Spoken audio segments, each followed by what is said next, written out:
Je viens de terminer donc les 5 groupes.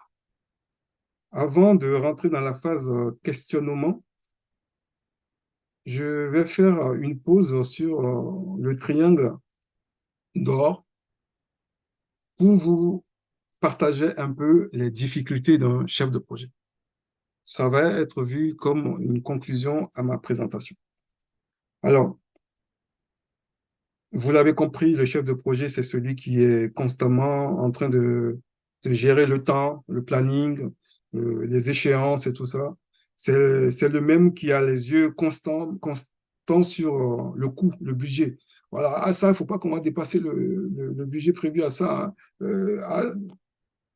Voilà, le périmètre et la qualité, c'est lui qui surveille cela aussi pour voir, ah, le client a commandé ça, est-ce qu'on est en train de livrer cela? Il ne faut pas qu'on lui livre quelque chose qui est dégradant, hein. Voilà, je vais évoquer un sujet ici qui risque de fâcher nos amis de la Côte d'Ivoire. Voilà, il ne faut pas qu'on va livrer un terrain de football qui va devenir une piscine, hein. Bon, voilà, vous comprenez, c'est des choses qu'il faut éviter cela. Donc, c'est un souci permanent pour le chef de projet.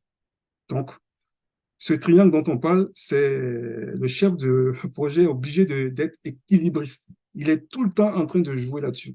Voilà pourquoi je vous ai dit tout à l'heure qu'il doit être un très, très, très bon négociateur. Il est tout le temps obligé de, de négocier avec l'entité budget, de négocier avec la partie planning, et de négocier avec la partie périmètre et tout ça. Alors, je vous ai pris un exemple. Imaginez que vous avez un projet et que la qualité de ce projet n'est pas au rendez-vous. Imaginez que vous devez construire un terrain de foot et qu'avant de livrer le terrain de foot, vous avez fait des tests et vous avez vu que le gazon, là, n'est pas de bonne qualité. Et voilà. Qu'est-ce qui se présente à vous? Vous avez 3 options. Soit vous acceptez le produit tel qu'il est livré, parce que bon, vous estimez que vous avez déjà bouffé tout le budget qui est prévu à ça. Le temps qu'on vous a donné pour faire ça, le temps est déjà derrière vous. Vous avez tout dépassé, que vous pouvez rien. Vous acceptez de livrer le produit comme ça.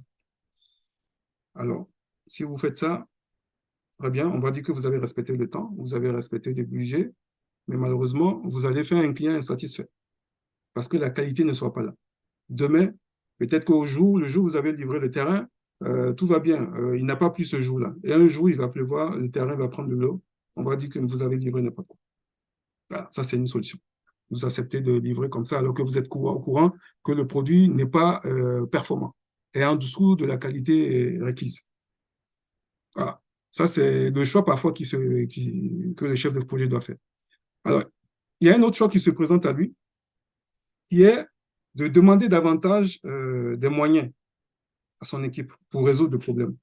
Ça veut dire qu'il va retourner voir son sponsor pour demander de l'argent, un budget supplémentaire. Écoutez, on a fait des tests, on a vu qu'à tel type de gazon n'arrive pas à répondre à notre cahier de charge. Donc, on voudrait un complément d'argent pour commander un type de gazon supplémentaire, ou peut-être même que c'est parce qu'on n'a pas creusé suffisamment profond, et donc on doit engager les gens pour creuser plus, pour pouvoir remédier à un éventuel problème d'eau ou de gazon qui prend l'eau.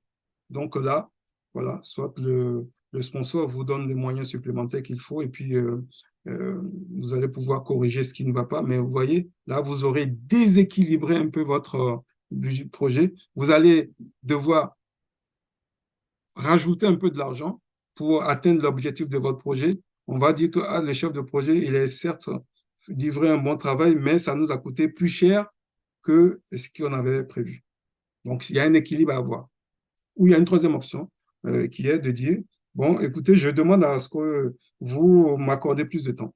Vous m'accordez plus de temps parce que dans le temps, alors, si je dois livrer ça à telle date, je ne pourrai jamais livrer la qualité qu'il faut. Donc, je suis désolé, je ne pourrai pas. Donc, on va vous donner du temps supplémentaire. Or, quand on dit le temps, c'est de l'argent, parce que voilà, si les gens travaillent plus, ça veut dire que ça va vous coûter plus de l'argent. Et donc, vous allez aussi, en accordant plus de temps au projet, vous allez dépenser plus d'argent. Certes, vous allez satisfaire la partie qualité, mais vous aurez dépensé plus de temps et plus d'argent. Donc, voilà des problématiques qui se présentent continuellement un chef de projet sur lequel il doit être très, très, très, très bon équilibriste pour pouvoir trouver la bonne réponse, la bonne solution. Je vais donc m'arrêter là pour ce qui concerne notre formation aujourd'hui.